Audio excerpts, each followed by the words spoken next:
Bienvenue dans Décryptage. Cette édition reçoit Jessie Lombale-Barry, directeur général de Phanerosis Global Platform et promoteur du Forum international sur l'entrepreneuriat francophone et africain.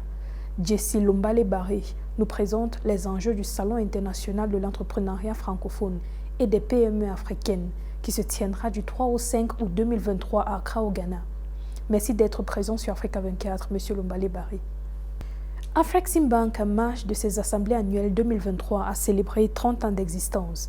Comment évaluez-vous les progrès et les efforts de la banque pour transformer le commerce en Afrique et créer des opportunités pour les Africains?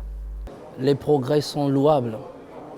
Vu les statistiques qui ont été présentées ce matin, notamment par le PDG d'Afreximbank, depuis la création en 1993 jusqu'à aujourd'hui, on peut constater que les réalisations sont très énormes. C'est vraiment un impact économique sur le continent africain de grande envergure. Et on peut voir comment ce rêve, comme lui-même il a mentionné lors des présentations des pères de l'Afrique, ce qu'ils ont rêvé de façon économique et pour l'émergence du continent africain en train de se réaliser. C'est très louable, nous sommes tous très heureux. Et l'espoir est encore plus grand. Et les perspectives sont encore plus grandes et les engagements ne font que s'accroître. Et je dirais kudos, coup de chapeau pour Afreximbank. Quelles sont selon vous les stratégies à mettre en place pour renforcer l'interconnectivité entre les différentes économies en Afrique? Alors, je reprendrai une citation, je vais dire, du président, l'ancien président de la République fédérale du Nigeria, Olusegun Obasanjo, qui disait tantôt, il ne s'agit pas juste d'avoir de la volonté politique, mais il faut passer à l'action politique. Il faudrait vraiment converger les forces. Il faudrait mettre en application des plans qui vont faire en sorte que les économies, les personnes de la diaspora soient impliquées. Il faut revoir dans tous les secteurs, politiques, économiques, social, culturels, comment mettre en place des programmes pratiques qui feront à ce que les personnes du continent ainsi que les personnes de la diaspora se sentent impliquées et apportent la plus-value sur le continent pour le développement de tout un continent. Donc moi j'interpellerais plutôt l'action liée à la volonté politique. C'est possible, c'est faisable. Plus d'action, c'est ce qu'on veut.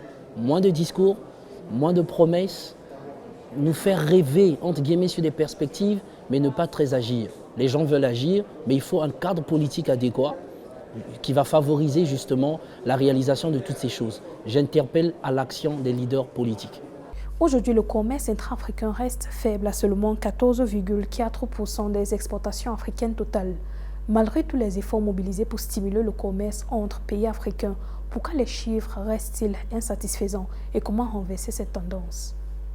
Je pense qu'il faudrait que nous soyons pratiques. Il faut qu'on produise. Regardons à l'intérieur de nos pays. Qu'est-ce que nous produisons? Parce que quand on parle de commerce, il y a échange. Un pays A via un pays B, mais qu'est-ce qu'ils produisent avant de pouvoir échanger? Qu'est-ce que nous faisons de nos ressources naturelles? Et qu'est-ce qu'on veut désormais voir en ce qui concerne la production, en ce qui concerne les échanges entre nous?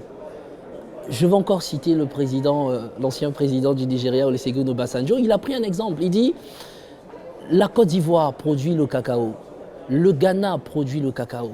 Le Ghana, comme la Côte d'Ivoire, consomme du chocolat. L'Afrique du Sud aussi consomme du chocolat, mais c'est importé. Pourquoi l'Afrique du Sud n'importerait pas, par exemple, le cacao qui venait soit du Ghana, soit de la Côte d'Ivoire?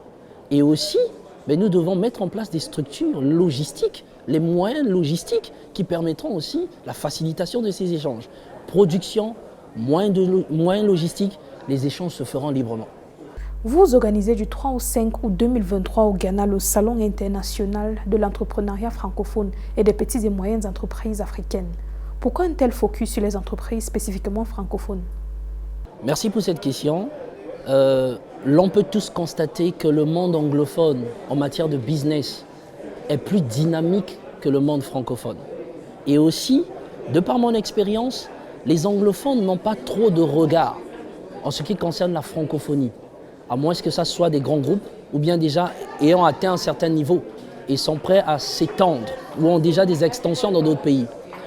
Il est temps aussi, pour pouvoir réellement réaliser le projet de la zone économique de libre-échange ou encore tendre vers l'intégration économique africaine, que les locomotives de l'économie africaine puissent avoir des brassages économiques. Quand je parle des locomotives de l'économie africaine, je vois les pays francophones qui sont plus nombreux, ensuite les pays anglophones. C'est de promouvoir ce que j'appelle l'économie francophone en milieu anglophone. Aussi, afin d'ouvrir ou attirer leur regard vers la francophonie et permettre les brassages économiques entre les deux mondes. Les anglophones continuent de faire du commerce inter-État entre eux, les francophones aussi. On ne pourra pas parler d'intégration économique. Il est temps d'inclure les locuteurs d'autres pays également.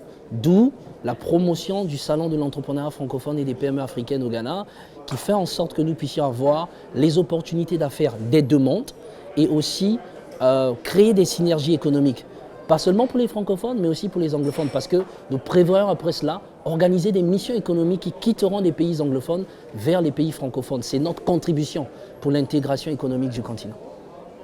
Jessie Lombare-Barry, directeur général de Phanerosis Global Platform, merci d'avoir répondu à nos questions. Merci d'avoir suivi ce décryptage. L'actualité continue sur Africa 24.